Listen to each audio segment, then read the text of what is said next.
আসসালামু আলাইকুম। আমি শিব্বির আহমেদ। আশা করি আপনি ভালো আছেন। তো ফটোশপ কোর্সের আজকের এই ক্লাসে আপনাকে ওয়েলকাম করছি। তো কুইক সিলেকশন টুলটা দেখার জন্য আমি এখানে একটা ছবি ওপেন করে নিচ্ছি।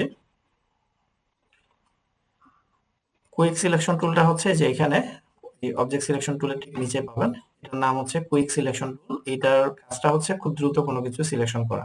ক্লিক করে ড্র্যাগ করার মাধ্যমে এটা সিলেকশনটা তৈরি করে। যেমন ধরেন আমি এখানে জাস্ট ক্লিক করে যদি ড্র্যাগ করি, দেখেন হালকা একটু ড্র্যাগ করতেই এই সমুদ্রের যতটুকু এরিয়া সে পেয়েছে ততটুকু জায়গা কি করছে, এটাকে সিলেকশন করে ফেলছে।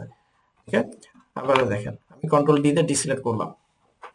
ওকে, এখন জাস্ট এখানে ক্লিক করে হালকা করে একটু ড্র্যাগ করলাম, তাহলে এই জায়গাটা পুরোটাই সিলেকশন করে ফেলছে। এভাবে যে কোনো কিছু যদি আমরা সিলেকশন করতে যাই, এই যে এখানে দেখেন ক্লিক করে ড্র্যাগ করলাম, কি হয়েছে, সিলেকশন হয়ে গেছে। ওকে, সিলেকশন এটা হয়ে গেছে, এই পুরো আকাশটা ব্যাকগ্রাউন্ডটা। এভাবে যে কোনো কিছু আমরা সুন্দর করে সিলেকশনটা করতে পারবো। আবার আরেকটা ইমেজ একটু দেখাই। যেমন ধরেন আমি ইমেজটা নিচ্ছি, ইমেজটা নিলাম। এখানেও আমার কি দরকার এখন, এই নিচের ঘাসটা সিলেকশন তৈরি করা। ওকে, এই যে এখানে ক্লিক করে ড্র্যাগ করতেছি, এটা সিলেকশন হয়ে গেল। এখন সিলেকশনটা আসলে কেন করছি, এটা পরের কাজে আসবে। এখন সিলেকশনটা অনেক কারণে আমরা করতে পারি। এটা কালার চেঞ্জের জন্য হইতে পারে, এটা ধরেন রিমুভ করার জন্য হইতে পারে।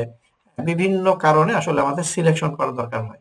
এখন কি কারণে আমরা এটা করলাম, সেটা হচ্ছে পরবর্তীতে আমরা কাজ করবো। তবে এক এক সময় এক এক ধরনের সিলেকশন করার প্রয়োজন হয়, তো যার কারণে এত ধরনের সিলেকশন টুল এখানে দিয়ে রাখছে।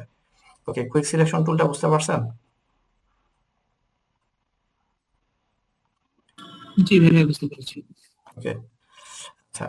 তো এখানে ধরেন আমি যদি এরকম করি যে এখানে কন্ট্রোল জে দিয়ে আমি এটাকে আলাদা একটা লেয়ারে করে ফেললাম, ঠিক আছে? এই যে দেখেন এই জায়গাটা পুরোটাই কিন্তু আলাদা একটা লেয়ার চলে আসছে। তো এরপরে আমরা চাইলে এখানে ডিফারেন্ট কিছু করতে পারি, এটার অন্য কিছু এখানে দিয়ে দিতে পারি। তো আরো অনেক কাজ করা যাবে আর কি। জাস্ট আমাদের এখন দেখতে হবে যে আসলে কোন টুল দিয়ে আমরা কি ধরনের কাজগুলো করতে পারছি।